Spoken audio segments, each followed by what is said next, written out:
There are two ways to access the Mahara system. The first way would most likely be through your course on Moodle. So whatever course you've been asked to do the Mahara work for, in the top right hand side, there will be a link to the Mahara system. And if you click on that, it will take you straight through and sign you in automatically where you can see your profile information, sorry, your profile photo and your settings. The other way of doing it would be simply to go to portfolio.gla.ac.uk. Just navigate to that in your web browser, and then when you come to it, you'll be asked to log in with your um, student ID, same way that you might log into Moodle. Just log into that.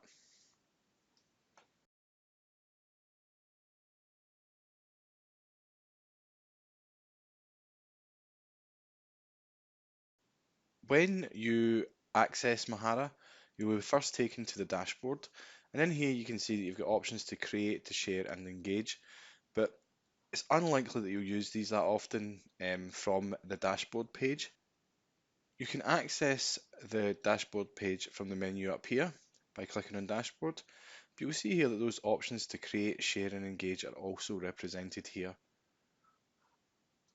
The other area is the profile area, so that's adding some personal information about you.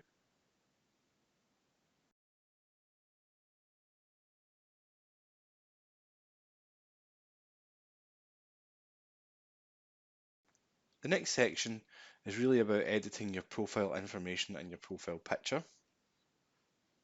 So first off, if we click on the sort of profile tab and click profile information, you see here we can add some information which is about me, contact information, social media accounts, and just sort of general other information. This is handy when you're presenting your Mahara pages to people. You can add some of this data in. Should be noted that this data is completely private until you choose to share it with others, and you can choose which pieces of this to share with other people. So even if you fill it all in, it means you can use the pieces you want at a later date.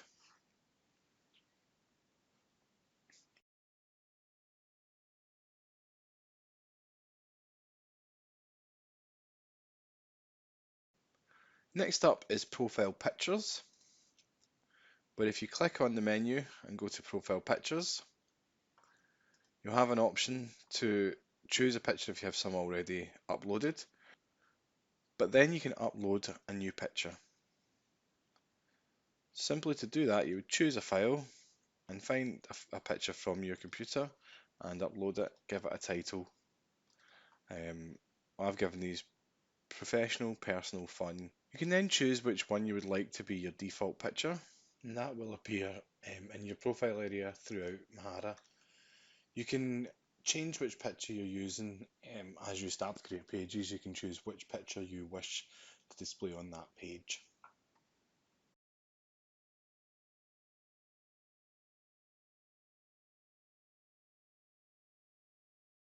We'll look at adding content and creating Mahara pages and collections, but first the thing that we must think about before that is our journals. Now, journals are an area of Mahara that allow you to do sort of blog-like posts and let's say a journal.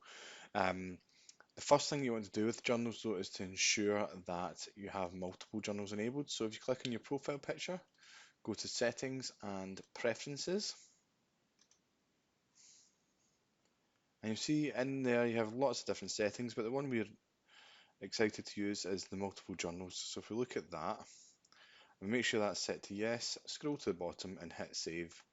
Now just quickly to show you what that does, if I come over to the create tab and go to journals, you see now that I have a number of different journals. I have various different journals. If I hadn't enabled that, this would all be one journal and all the different categorized posts would just be in the one space. So that allows you to organize journal entries.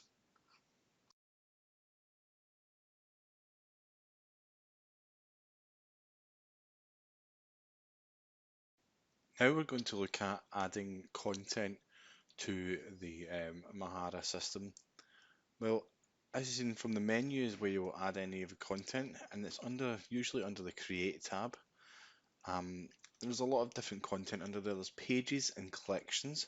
So if you have any prior knowledge of Mahara, you'll know that it's made up of assets slash content, which are then put together into a page, and then a page is put together with other pages to make a collection. So we'll use them in a bit later, but the first thing we'll look at is the types of content you create. So you got a files area, and that's for uploading things that you'll use that you want to present, mostly images, videos, audio files, and things like that. Maybe Word documents, Excel sheets, and things if you want to present them to somebody. Then we've got journals, which is a bit like a blog. It's an area you can go and keep a constant record of what you're doing. Um, you have notes, which these are just little pieces of text that you can reuse from one page to another. So you can just create a bit of text in here that you're going to reuse and use across different pages. Um, this will all make sense once you've seen how a page and a collection comes together. They also have plans, and these are simple little checklists that you can say the things that you've done across that page or that collection. So a tick list to say each item you've done. Next, we have the resume, which is a CV, so it's just a bit of history about you and your career and things that you've done. Then we have skins and tags. Now, you won't use these too much. Skins is a place for you to add a bit of extra style and to add a bit more of a visual change to your Mahara pages or collections. To be totally honest, I wouldn't bother with skins until I'm happy with any content. I wouldn't really worry too much about how it looks, what colors I'm using and things, as long as I have the content, because that is what any educator or viewer is going to be looking for. Is the content good and relevant, not what color is it and how does it look. And next we have tags, which is just an area where you can add keywords um, to group your content, and you can start to have as if you're using it a lot, you'll start to use tags to keep track of the types of items that you're creating.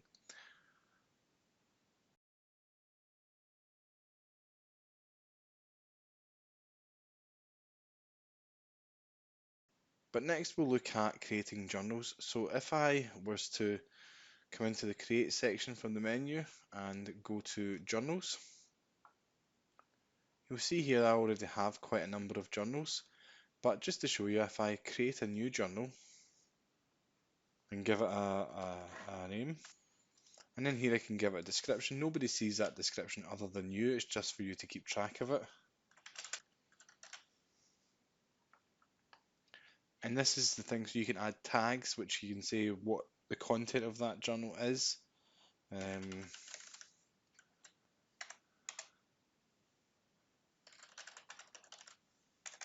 and that way, these tags will make it easier for me to find this journal and this type of content at a later date. If I create the journal,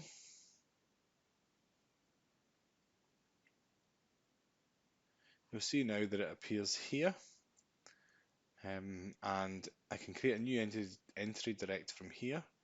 I can edit that information which you just saw me input, or I can click on the journal and I can create a new entry here, and I can edit that information again here.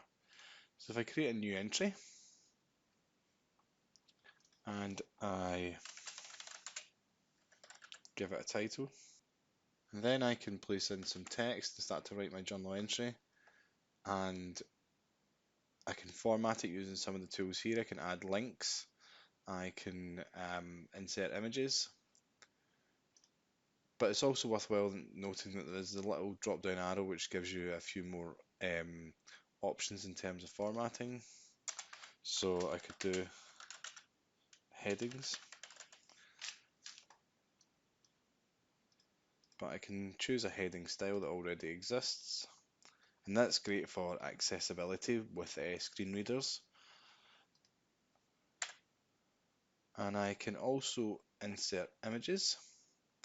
I'm just going to choose an image that I already have. I can choose one from the web if I have a link to it. I can choose one from my image bank or my uploaded files. I can also upload my own image by choosing a file, but I must hit yes that I have permission to use that image. If I click the tick next to an image, we see that it's made it quite large, which is it's okay. It's nice we've got the image in, but I actually want it a bit smaller than that. So you see what it's done. It's made it a bit smaller, but the text is one thing, it's butted right up against it, and the other thing is that it does a weird thing where it's not quite wrapped around it. If I just click on the image to highlight it, I can wrap the text around it using the align, or I can line it to the right, and it would wrap it around that way. But as you notice again, it's still all the text is butted right up against it. So if I choose the image and click the insert/edit image button, and here in the image formatting I can add a bit of space, give it a border, keep it aligned to the left, and I think this might change the size of it, but we'll see. Yeah, it's changed the size back to its original size. So if I just scale it down again, you'll see now that it's on the left, it's got a lot of space around it, and it should have a border when you display your page. But that's how to just get images looking a bit better. The other thing we can do is we can add links. So I can choose any piece of text and I can link. So I can link to any web page.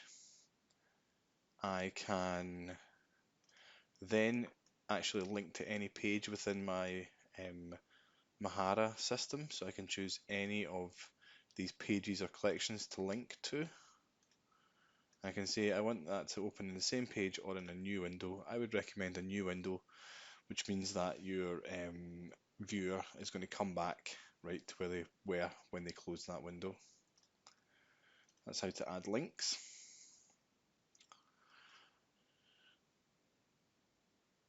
I can then add tags, which will help me find a journal entry at a later date. I can attach files, so that might be things if you're doing scientific data, for example, it's quite hard to present that as text, so you might have to add a spreadsheet or a PDF file, which makes it a bit more easy to present that scientific data. You have an option to set it in draft, where if it's a draft, only you will see it. But if it's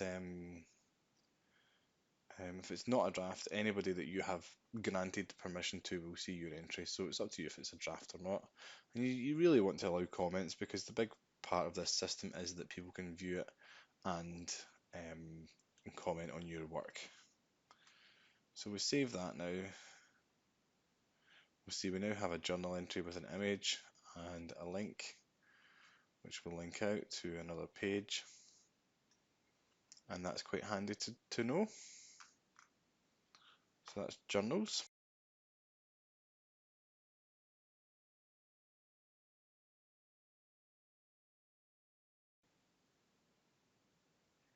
Finally, we'll look at creating pages and collections. To create a page, it's again up to the sort of menu. Go to create and click pages and collections. Here you will see all the pages and collections you've got. If it's a page, it will sit on its own with no other information here. If it's a collection, you'll see how many pages are in that collection. You can then access the pages by clicking on these. You can access any page or collection by clicking on its title. To add a new page, click Add, choose Page, and then give your page a title. And give it a description. Now this description appears at the top of the page, and it also helps you understand what is in that page.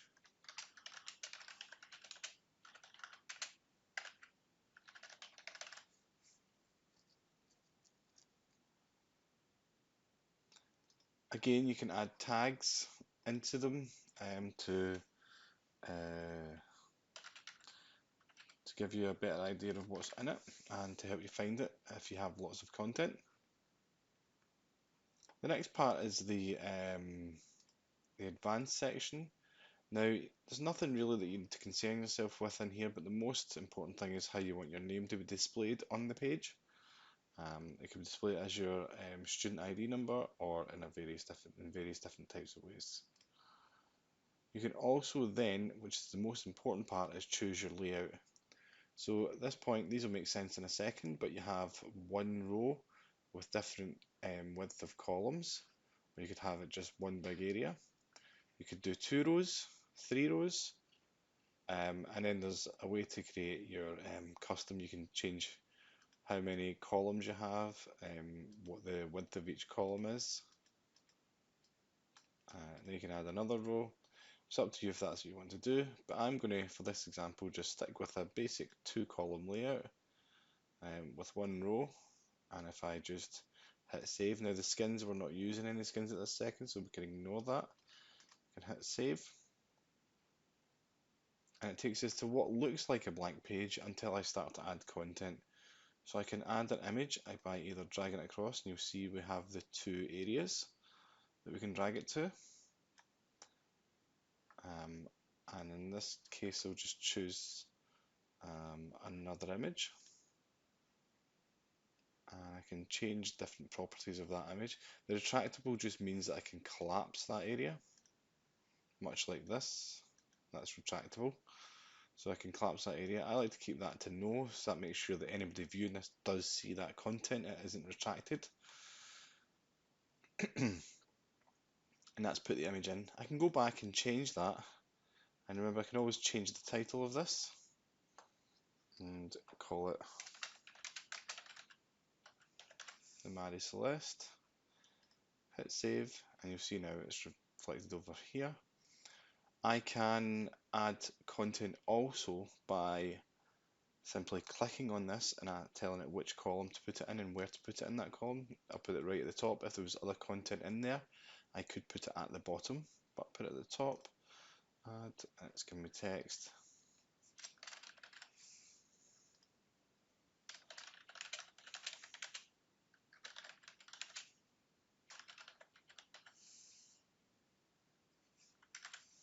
So we just hit save, and see that's it. So I've said here's my journal entries. Now here I can choose a specific journal entry, or I can choose a whole journal, which means anytime it's updated, the latest entry will feature in here. So in this occasion, I'll choose a full journal. I'm going to put it in here. I'm going to put it at after the intro section, and then it's going to ask me which journal I want to use, and I'll use the example one, and I can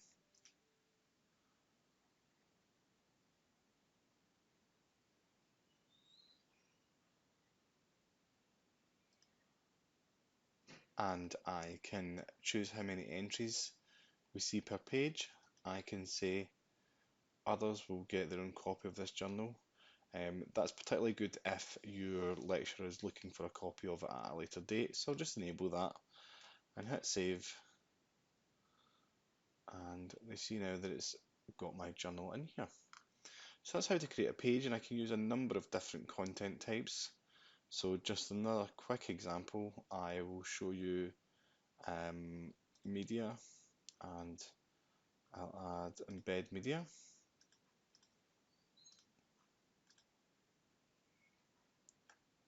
And I'll find there's a video file, and just hit save, and now we've got this video. Again, I'll come back in and just change the title here. Save, and that's video now that will play in here. That is a page. You can change the theme of your page. They're all very similar, apart from maybe the primary school theme, which looks a bit different. But in this case, I'll switch it right back to the institutional theme. Again, these things aren't important. What is most important is that you get the content in that your lecturer is supposed to see. I can then display the page, which will let me see how it looks. That's how it would look to someone viewing it. If I go back, I can also display the page by clicking display page at the bottom. The other thing I can do is I can share a page with my lecture. So if I hit share, I have a secret URL which I can create. And what that means is it's anybody that I give that URL can come in and look at this. It's not indexed by Google, so it's not found through a search engine, but I can share that with people. The other option is to share it directly with someone. So if I share it with another user, um, I can choose that user. They don't need any special role to view it. And then I can choose when they have access to it if I want, and I can take access away. I can also delete access at any time. When I've done that, I can hit save.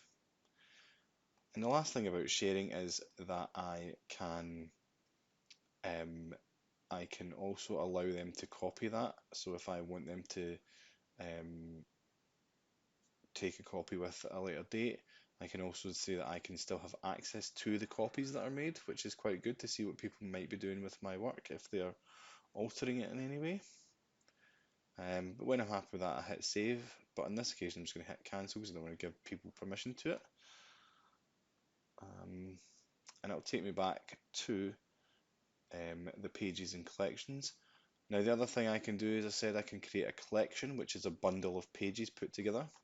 If I add and a collection, it's going to ask me for a name. I give it a description, and in this occasion, the description is the only person who sees it is me. Tags again, I can add tags that will help me find this if I've got a lot of content. This is key, the page navigation bar, and make sure that is set to yes. That will allow it, just in case there's any way that I can't access pages, make sure that I can access every page in the collection. And here it's asking me which pages I would like to add. So I'm going to add my example page.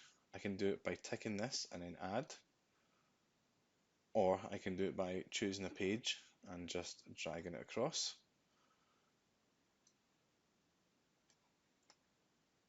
And I can order my pages by moving them up and down.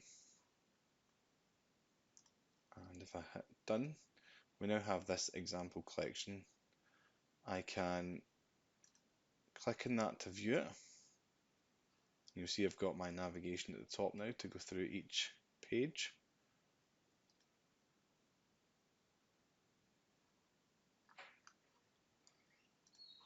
I can come back.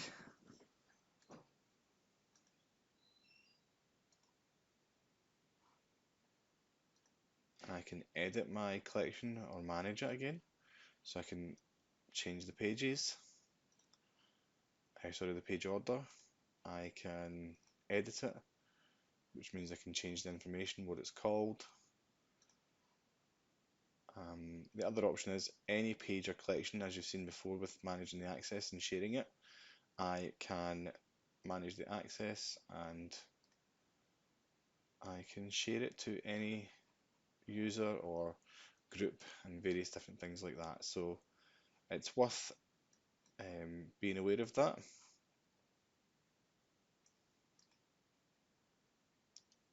And I can also delete a collection at any point or a page. But if you delete them, please bear in mind that this is not recoverable. You cannot bring it back if you've deleted it. And that is a full tour of Mahara.